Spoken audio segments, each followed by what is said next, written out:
The woman's coffee cup trembled in her hands, her eyes locked on mine wide with something like fear or maybe hope.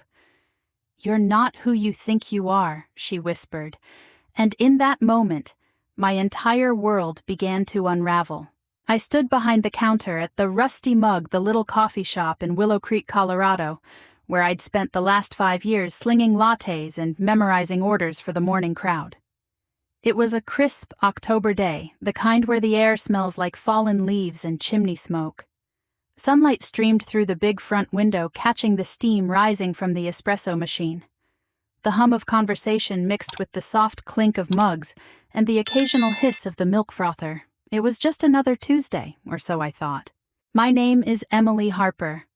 I'm 32, a barista, with a knack for remembering how people like their coffee black 2 sugars, for Mr. Peterson oat milk cappuccino, for Sarah the yoga teacher. I live in a cozy apartment above the hardware store with my tabby cat Mocha and a stack of half-finished sketchbooks. Life's simple, predictable. I've got my routines work doodling in my notebook movie nights with my best friend Sophie. My parents Clara and Robert live 10 minutes away, always ready with a home-cooked meal or a story about their latest gardening project. I thought I knew who I was. I thought I had it all figured out. But then she walked in. Maggie Sullivan, though I didn't know her name yet. She was older, maybe in her 60s, with gray hair pulled into a loose bun and a wool scarf wrapped around her shoulders. She ordered a black coffee, her voice quiet but steady. I scribbled her name on the cup, handed it over with a smile. That's when it happened. Her fingers brushed mine, and she froze.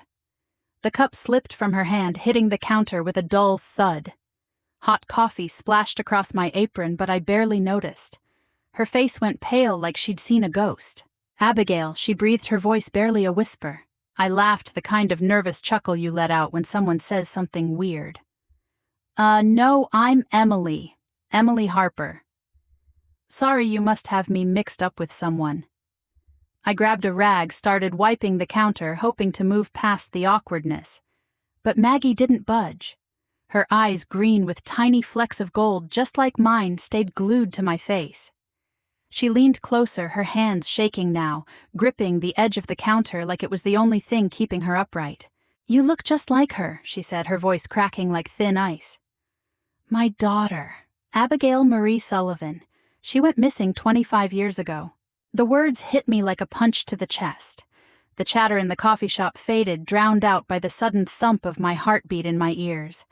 I opened my mouth to say something, anything, but nothing came out. Missing. 25 years ago, I was 32. The math didn't add up. Did it? I'm so sorry, I managed, my voice sounding distant, like it belonged to someone else. "That's awful, but I'm I'm from here, Willow Creek.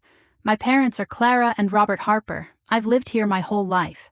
Maggie shook her head, tears welling in her eyes. "You have her eyes, her smile, even that scar." Her finger pointed to the small crescent-shaped mark on my left cheek, the one I got falling off a swing when I was 6. Or so my mom told me. A chill slithered down my spine. People say I have one of those faces familiar, like someone you went to high school with.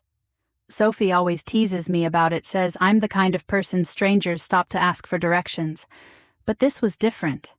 Maggie's voice wasn't casual or curious.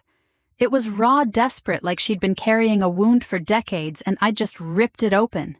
"I have to go," I said, backing away, my hands fumbling with the rag. "I'm sorry, I have to go."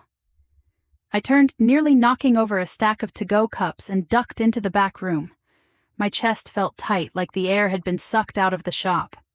I leaned against the wall, the smell of coffee grounds and dish soap grounding me, but only barely. Maggie's words echoed in my head. "You're not who you think you are." It was ridiculous, right? I knew who I was. Emily Harper, born and raised in Willow Creek. I had baby pictures, a birth certificate, a life. But as I stood there, the scar on my cheek seemed to burn, and a tiny nagging voice whispered, "What if she's right?" I didn't know it then, but that moment, that spilled coffee, that stranger's tears, would crack open everything I thought I knew about myself. The truth was coming for me whether I was ready or not. I woke to the soft patter of rain against my apartment window, the kind of gray Colorado morning that begs you to stay in bed. My tabby cat Mocha was curled up on the pillow next to me, purring like a tiny motor.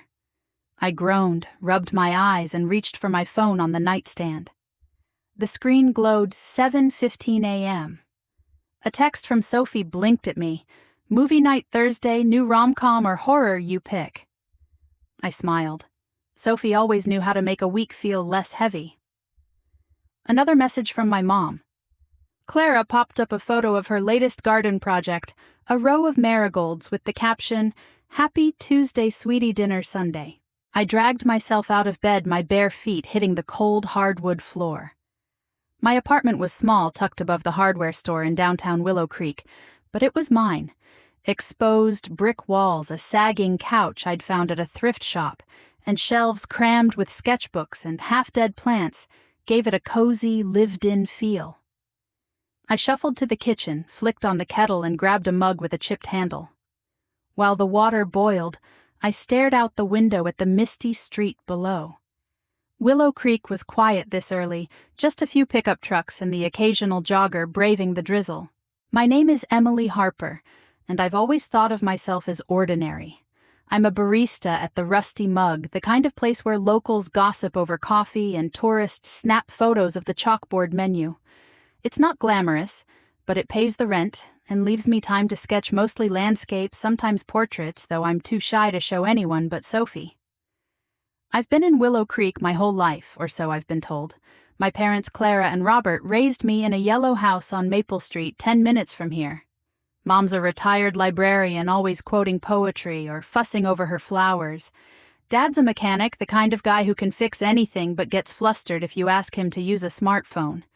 They're the best parents I could ask for, always there with a hug or a bad dad joke.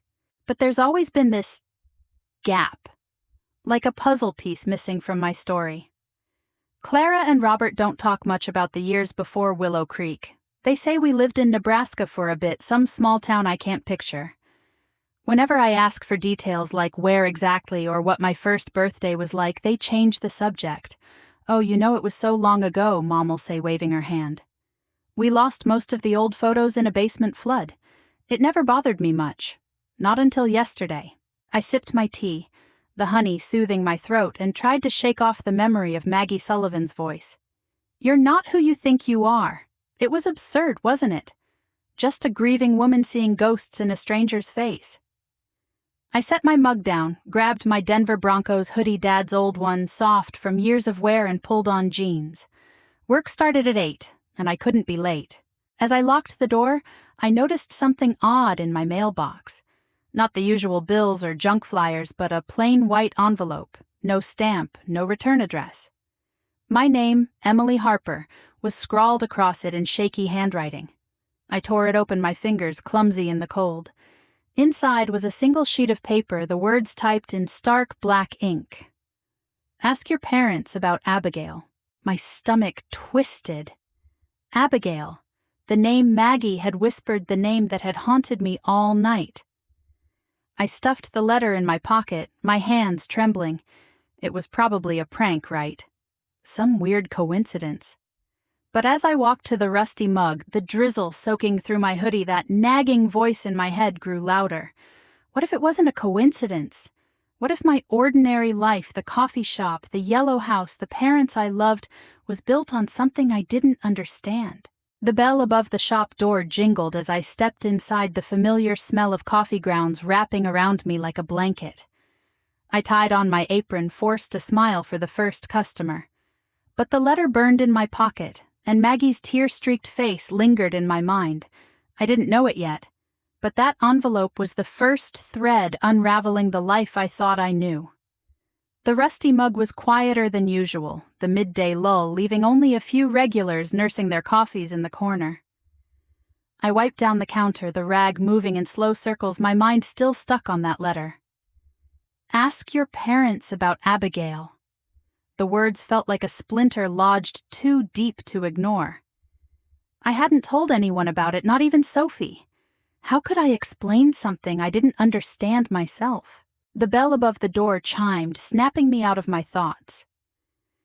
Maggie Sullivan stepped inside, her gray hair damp from the drizzle, a worn leather satchel clutched to her chest. Her eyes found mine instantly, and my stomach lurched. I wanted to duck into the back to pretend I hadn't seen her, but her gaze held me in place, steady and unyielding. "Emily," she said softly, her voice like a plea. "Can we talk just for a minute?" I hesitated, glancing at the clock. My coworker Jake was out back on his break. "No excuse to run." "Sure," I said, my throat tight. "Let me get you a coffee first." She shook her head. "No, thank you. I brought something for you." She set the satchel on the counter and pulled out a small photo album. Its cover faded to a dull blue. Her hands trembled as she opened it, revealing a snapshot of a little girl, maybe 7, grinning at the camera with a gap-toothed smile. Her brown eyes sparkled with gold flecks, just like mine. A tiny scar curved on her left cheek, identical to the one I'd traced in the mirror 100 times. "This is Abigail," Maggie said, her voice breaking. "My daughter, taken 3 days before she disappeared." I stared at the photo, my breath catching. It wasn't just a resemblance. It was me. The same nose, the same tilt of the head. My fingers gripped the counter, the wood cool under my palms. That's impossible," I whispered. Maggie turned the page, showing another picture, Abigail on a red tricycle, a sparkly helmet strapped under her chin. "She was 7, she said. We were at a park in Denver."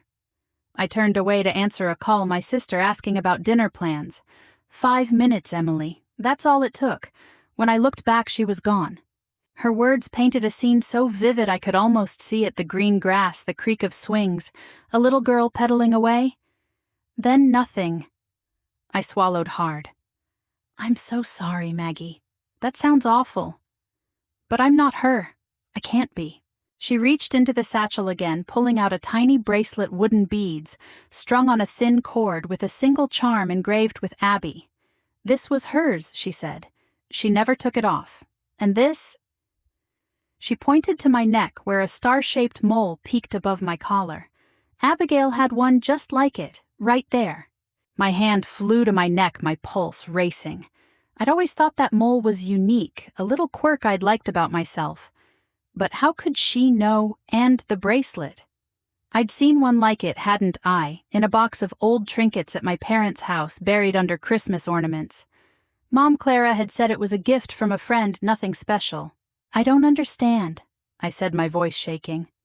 "I'm Emily Harper. I was born in Nebraska, raised here in Willow Creek. My parents—" I trailed off, the letters, words flashing in my mind. "Ask your parents." Maggie's eyes softened, but there was a fierceness in them, too. "I've spent 25 years looking for her, Emily.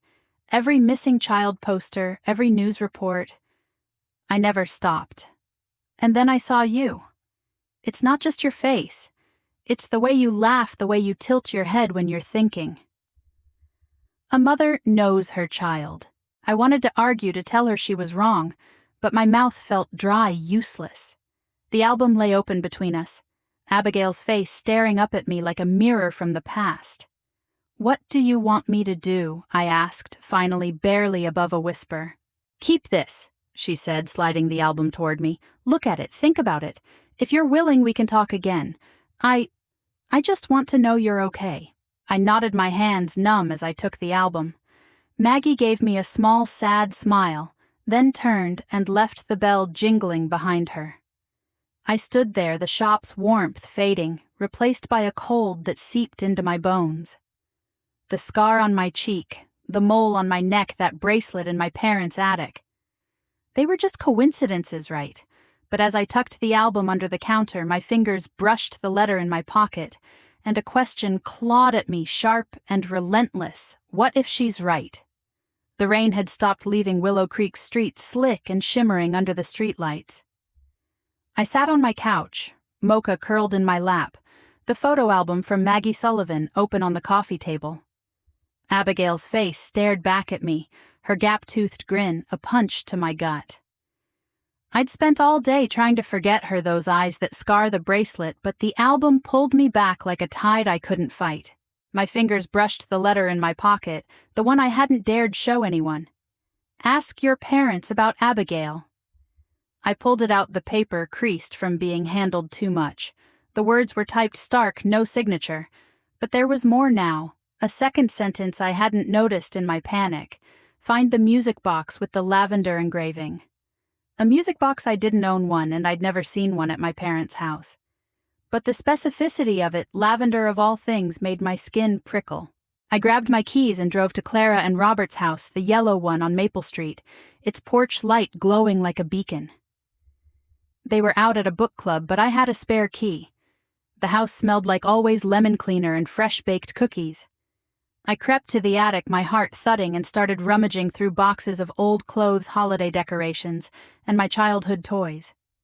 There, under a pile of dusty quilts, was a small wooden box, its lid carved with delicate lavender sprigs. I opened it, and a soft, tinkling melody spilled out, "Twinkle, twinkle, little star." The notes wrapped around me, familiar in a way that made my chest ache. A memory flickered faint like a dream, slipping away, a man's voice low and warm singing that song as I drifted to sleep. Not Robert, someone else. My hands shook as I closed the box, the silence louder than the music had been. Back home, I called Sophie. "I need you," I said, my voice cracking. 20 minutes later, she was at my door, still in her teacher's cardigan, her dark hair pulled into a messy bun. I spilled everything: Maggie, the album, the letter, the music box. Sophie listened, her eyes wide, then grabbed my laptop. "Let's find Maggie online, see if she's legit." We found her Facebook page in seconds. Maggie Sullivan, retired nurse, Willow Creek. Her profile was full of garden photos and grandkid selfies, but one album stopped me cold in memory of Abigail. I clicked, and there was Abigail again, blowing out birthday candles, hugging a teddy bear, riding that tricycle. Every photo felt like a glimpse into a life I didn't remember. Or did I? That song, that man's voice. Was it real? Emily, Sophie said gently, "You need to talk to your parents." And Maggie, "This is too big to ignore." I nodded, but fear coiled in my stomach. Clara and Robert loved me. They'd tucked me in, cheered at my school plays, taught me to drive. But the music box sat on my table, its lavender carving glinting in the lamplight, and I couldn't shake the feeling that it held a truth I wasn't ready for. Who was I really? The yellow house on Maple Street looked smaller under the gray Colorado sky, its porch light flickering like it was nervous. I clutched the music box, its lavender carving cool against my palms, and knocked on the door. Clara opened it, her smile bright as always, but it faltered when she saw my face. "Emily, sweetie, what's wrong? You didn't call." I stepped inside, the smell of her lavender candles hitting me like a memory I couldn't place. Robert was in the living room reading the paper, his glasses perched on his nose. "Hey, kiddo," he said, glancing up. Then he saw the music box, and his hands froze, the paper crinkling. "We need to talk," I said, my voice sharper than I meant. I set the box on the coffee table, its delicate notes silent now, but screaming in my head. Where did this come from? Clara's eyes darted to Robert, then back to me. "Oh, that old thing it was. Your grandma's, I think. From Nebraska." Why her voice was too high, like a string about to snap. "Don't!" I said, my chest tight. "Don't lie to me. Not anymore." I pulled the letter from my pocket. The words, "Ask your parents about Abigail," trembling in my hands. Who's Abigail? Why does a stranger think I'm her missing daughter? And why was this music box hidden in your attic? Clara gasped, her hand flying to her mouth. Robert stood slow, like he was moving through water. "Emily, calm down. You're upset and—" "Upset," I cut him off, my voice rising. "A woman named Maggie Sullivan says I'm her kid, lost 25 years ago. She has photos, a bracelet, a scar that matches mine. And now this letter. This box. You knew, didn't you?" Clara's eyes filled with tears, and she sank onto the couch. "We wanted to protect you," she whispered. "You were so little. Protect me from what?" I demanded, my hands shaking. "The truth. My real family." Robert put a hand on Clara's shoulder, his face gray. "It's not what you think, Emily. We adopted you, legally, from a friend of a friend in Nebraska. They said your mother couldn't care for you. We didn't ask questions because—" He paused, his voice breaking. "Because we wanted a child so badly. After years of trying, you were our miracle. Adopted." The word tasted bitter like coffee left too long on the burner. Then why hide it? Why lie about Nebraska, about the flood, about everything? Clara sobbed, her hands twisting in her lap. "We were scared you'd feel unwanted. We thought, if we gave you a new start, it'd be better. The box, the papers, we kept them in case you ever needed them." "Papers," I snapped. "What papers? Show me." Robert hesitated, then walked to the study, returning with a locked metal box. He didn't meet my eyes as he handed it over. "We never opened it. The woman who gave you to us said it was yours, but we couldn't." I stared at the box, my anger mixing with a cold, creeping fear. "You let me live a lie," I said, my voice barely a whisper. "You let someone else's family break." Clara reached for me, but I stepped back. "Emily, please." "I can't do this," I said, grabbing the music box in the locked box, my vision blurring with tears. "Not now." I stormed out the door, slamming behind me, the sound echoing like a gunshot. In my car, the rain starting again, I sat with the boxes in my lap, their weight heavier than they should have been. Maggie's words haunted me. "You're not who you think you are." And now my parents' lies confirmed it. But what was in that locked box? And why did I feel like opening it would shatter everything I had left? The drive to Denver felt endless, the rain-slicked highway blurring past as I gripped the steering wheel. The locked metal box sat on the passenger seat, silent but heavy, like it held a bomb instead of papers. Maggie's photo album was tucked in my bag. Abigail's face burned into my mind. I hadn't slept, hadn't eaten, just kept replaying Clara's tears, Robert's excuses. They knew, maybe not everything, but enough to hide the truth for 25 years. I pulled into the parking lot of a small library on the edge of Denver, its brick facade worn but welcoming. Maggie had texted me that morning, her words careful. "My daughter Lily wants to meet you. She's been looking for Abigail too. Please, Emily, just hear her out." I didn't want to go. I wanted to throw the box, the album, the music box into a river and pretend none of this was happening. But that mole on my neck, the scar on my cheek, they weren't letting me forget. Inside the library smelled of old books and dust. A woman stood near the reference desk, her dark hair streaked with gray, her posture sharp like she was ready for a fight. Lily Sullivan, 37, Maggie's older daughter, Abigail's sister. She turned, and her eyes green with gold flecks locked onto mine. For a second I saw Maggie in her face and something else. Recognition. "Emily," she said, her voice steady but laced with something raw. "I'm Lily. Thank you for coming." I nodded, clutching my bag like a shield. "Maggie said you had information about Abigail."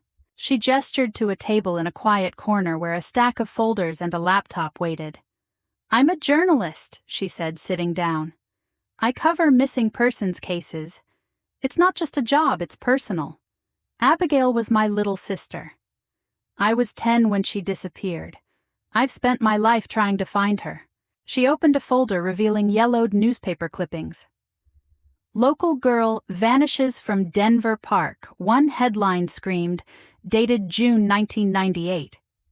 A grainy photo showed 7-year-old Abigail, her tricycle tipped over in the grass. Lily slid another document across a police report listing Abigail's details: brown hair, green eyes, star-shaped mole scar on her cheek. My hand drifted to my own scar, my pulse hammering. "This is what she'd look like now," Lily said, opening her laptop to show a digital rendering, an age-progressed image of Abigail at 32. It could have been my driver's license photo. Same jawline, same eyes, same everything. I pushed the laptop away, my breath shallow. "This doesn't prove anything. Lots of people look alike." Lily didn't flinch. "I thought you'd say that. So I brought this." She pulled out a small notebook, its pages brittle. "Abigail's diary. She was just learning to write, but she loved it. Look at this entry." I opened it, my hands trembling. Scrawled in childish handwriting was, "Lily says I'm her best friend. I love her." My throat tightened. I didn't remember writing it, but the words felt familiar, like an echo from a dream. "Our dad Thomas never recovered," Lily said, her voice low. "He died 5 years ago, heart attack, but really it was the grief. He'd check every tip, every sighting until it broke him. I promised I'd keep looking." She leaned forward, her eyes fierce. "Emily, I know this is a lot, but we can find out for sure. A DNA test. Maggie already submitted hers. If you're willing, we'll know in days." I stared at the notebook, the clippings, the face on the screen. Part of me wanted to run, to cling to the life I knew, Clara's hugs, Robert's bad jokes. But another part, the part that heard twinkle twinkle in my dreams, needed answers. "Okay," I said finally, my voice barely audible. "I'll do it." Lily's face softened, but her eyes didn't waver. "Thank you. Whatever happens, Emily, you deserve the truth." As I left the library, the metal box still unopened in my car, I felt the weight of Lily's words. The truth was coming fast and unyielding, and I wasn't sure I could outrun it anymore. What was in that box? And why did I feel like Abigail was closer than ever? The rain was back, drumming against my windshield, as I parked outside Clara and Robert's house. The yellow glow from their porch light felt like a lie, now masking secrets I couldn't unsee. The locked metal box sat in my passenger seat, unopened, its contents, a mystery I wasn't ready to face. But Maggie's album, Lily's notebook, the music box with its lavender carving, they were clawing at me, demanding answers. I needed more. I slipped inside with my spare key, the house quiet, except for the tick of the kitchen clock. Clara and Robert were at a neighbor's potluck, their absence a small mercy. I didn't want to face them, not after their half-truths about adoption and Nebraska. My sneakers squeaked on the hardwood as I crept to the basement, the air thick with dust and mildew. Boxes lined the walls, Christmas lights, old tax files, my childhood art projects. I started digging, my hands moving faster than my thoughts, driven by a need I couldn't name. Under a stack of moth-eaten blankets, I found a rusted tin box, no bigger than a shoebox, its lid scratched and dented. My heart thudded as I pried it open, hinges creaking. Inside was a child's dress, pale blue, with tiny butterflies embroidered along the hem. It was soft, worn, the kind of thing a little girl might twirl in. My fingers traced the stitches, and a shiver ran through me. Maggie's voice echoed in my head. Abigail was wearing a yellow sundress with butterflies. This wasn't yellow, but those butterflies. They felt like a message, a thread connecting me to a girl I didn't remember. I drove to the Rusty Mug, the dress folded in my bag, and texted Maggie to meet me. She arrived 20 minutes later, her face weary but hopeful. I slid the dress across the counter, my hands trembling. "I found this in my parents' basement. Is it hers?" Maggie's breath caught her fingers, brushing the fabric like it was sacred. Tears spilled down her cheeks as she turned it over, revealing a small tear near the collar. "I sewed these butterflies myself," she whispered. "For Abigail's 6th birthday. She loved them. Said they made her feel like she could fly." Her voice broke and she clutched the dress to her chest. "Where did you get this, Emily?" "My parents," I said, my throat tight. "They said they adopted me, but they're hiding something. There's a locked box, too, with papers they never opened. Or so they claim." Maggie's eyes searched mine, fierce and tender. "You're so close to the truth. Don't stop now." I nodded, but anger surged through me, not at Maggie, but at Clara and Robert. I drove back to their house, the dress and music box beside me, my resolve hardening. They were home now, their voices drifting from the kitchen. I stormed in, slamming the dress on the table. "What is this? Why do you have Abigail's dress?" Clara gasped, her coffee mug slipping to the floor, shattering. Robert's face went white. "Emily, we bought it at a flea market," Clara stammered. "Years ago. It was just a pretty dress." "Stop lying!" I shouted, my voice shaking the air. Maggie recognized it. She made it for her daughter who disappeared. "How did it end up here?" Robert sank into a chair, his hands covering his face. "We didn't know," he mumbled. The woman who gave you to us, she gave us the dress, said it was yours. We thought it was nothing. Nothing, I snapped. You had a missing girl's dress and never asked questions. Clara sobbed, reaching for me, but I backed away. The dress lay between us, its butterflies a silent accusation. I grabbed it and left my heart pounding with a truth I couldn't yet name. The locked box waited in my car, and I knew whatever was inside would break me or set me free. The email sat in my inbox, its subject line, "Stark DNA results available." 10 days had passed since I'd swabbed my cheek in that Denver library, Lily's steady gaze urging me forward. 10 days of restless nights, the music box's melody looping in my dreams, the blue dress with its butterflies folded on my dresser like a ghost. I stared at my phone, my thumb hovering over the notification. The rusty mug was closed. The Willow Creek streets empty under a cold, starry sky. Mocha purred on the couch, oblivious to the storm inside me. I wanted to delete the email to stay Emily Harper, forever safe, loved, certain. But the mole on my neck, the scar on my cheek, Maggie's tears. They wouldn't let me. I clicked. The screen loaded and there it was, 99.9% match. I was Abigail Marie Sullivan. The room spun, my breath hitching in sharp, ragged gasps. I slid to the bathroom floor, the tiles cold against my skin, and cried sobs that tore through me. Not sad, not happy, but something else, like I was dissolving, rebuilding, becoming someone I'd never known. I was Abigail, stolen from a park at 7. I was Emily, raised with love in a yellow house. I was both, and it felt like too much to hold. The locked metal box sat on my counter, unopened since Clara and Robert's confession. I grabbed it, now my hands shaking, and pried it open with a screwdriver. Inside were papers, faded, creased, smelling of time. A birth certificate, Abigail Marie Sullivan, born May 15, 1993, Denver, Colorado. A hospital bracelet, tiny with baby Sullivan inked in smudged blue. A Polaroid of a newborn, her eyes half open, a star-shaped mole faint on her neck. My neck. I drove to Clara and Robert's house, the box and dress in my lap, the DNA results burning in my mind. It was late past 10, but their porch light glowed. I didn't knock, just walked in, my key still theirs. They were in the kitchen, Clara washing dishes, Robert reading at the table. They froze when they saw me, the air thick with dread. "I know," I said, my voice low, trembling. "I'm Abigail Sullivan. The DNA proves it. You knew I was stolen, didn't you?"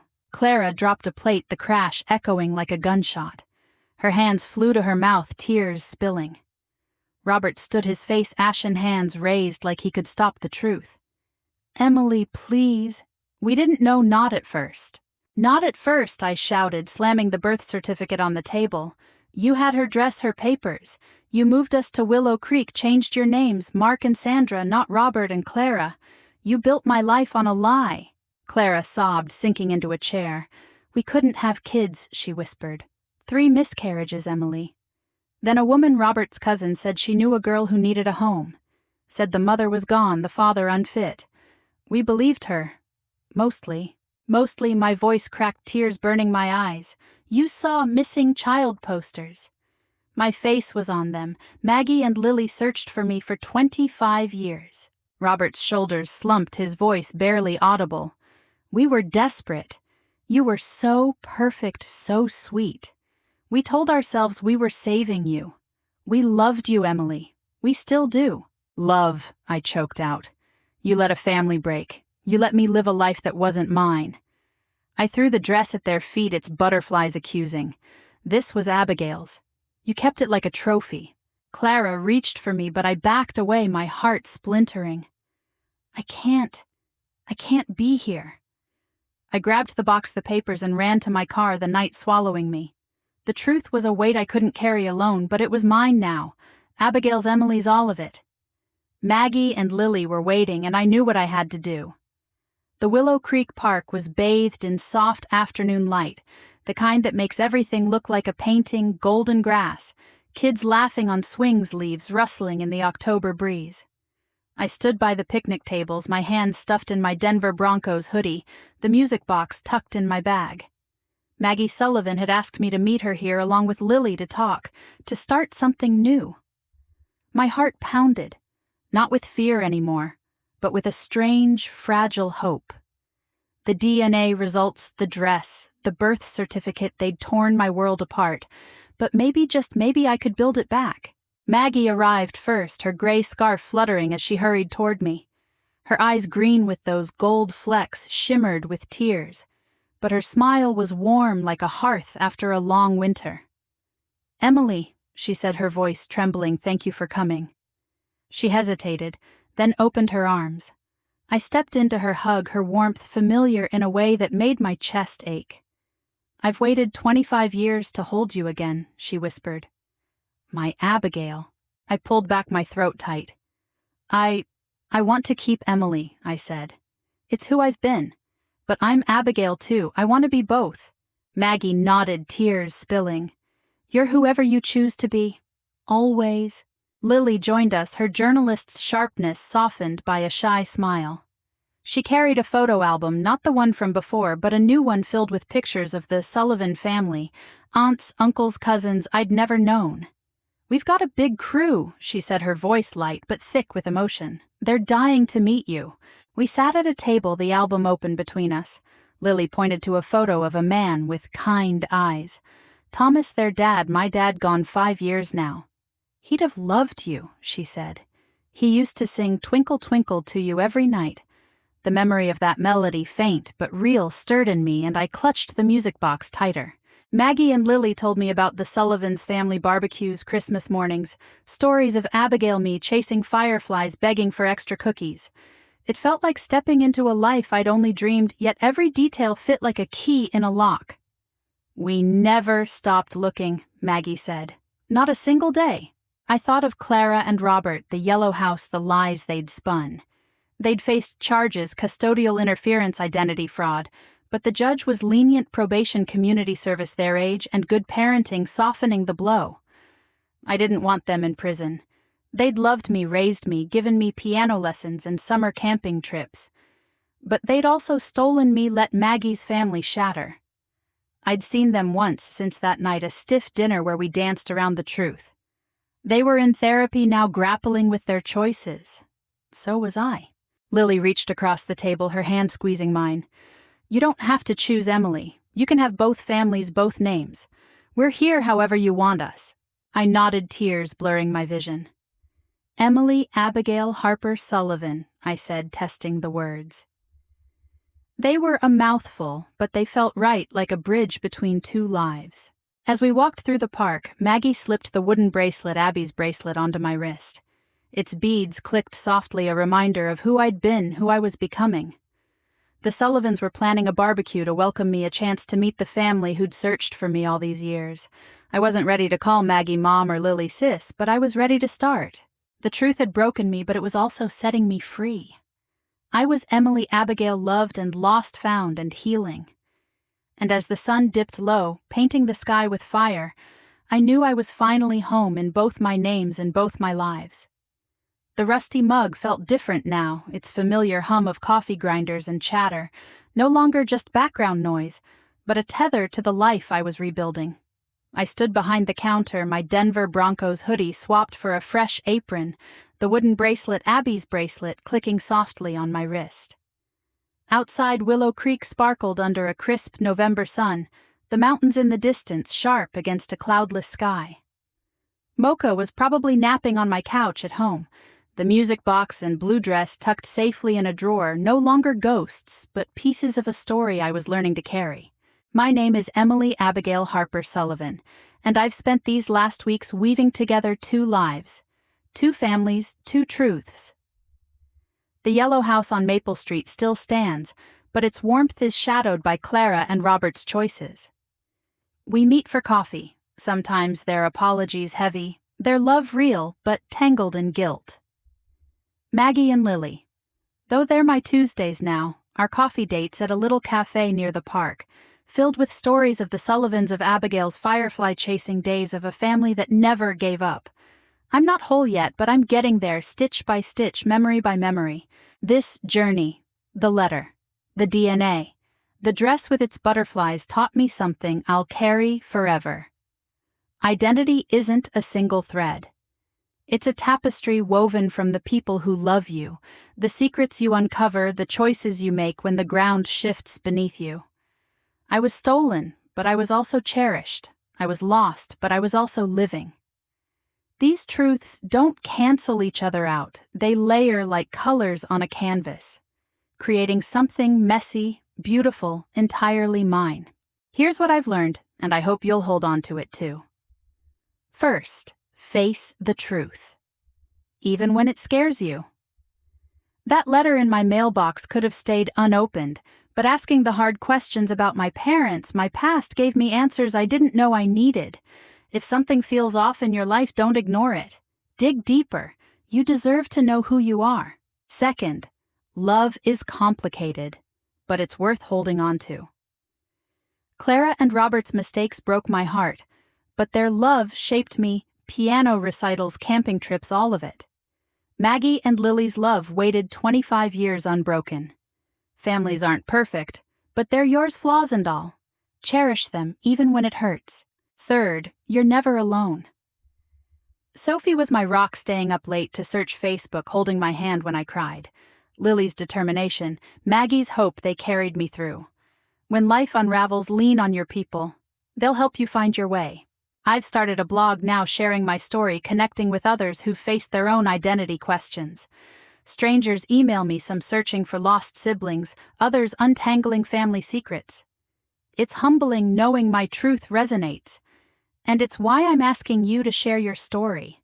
Have you ever doubted who you are, found a secret that changed everything? Drop it in the comments, send me a message. The truth has a way of finding us, often in the most ordinary places, like a coffee shop counter on a random Tuesday when a stranger's words crack your world open. I step outside the rusty mug, sometimes the music box in my hands, its twinkle twinkle melody soft against the mountain air. It's not just Abigail's song anymore, it's mine. Emily's a reminder that I'm both women, both lives. Life is a mosaic pieced together from loss and love, questions and courage. So keep asking, keep searching, keep loving. Your story matters, and I can't wait to hear it. Share this if it moved you. Let's remind each other that even in our ordinary moments, extraordinary truths are waiting.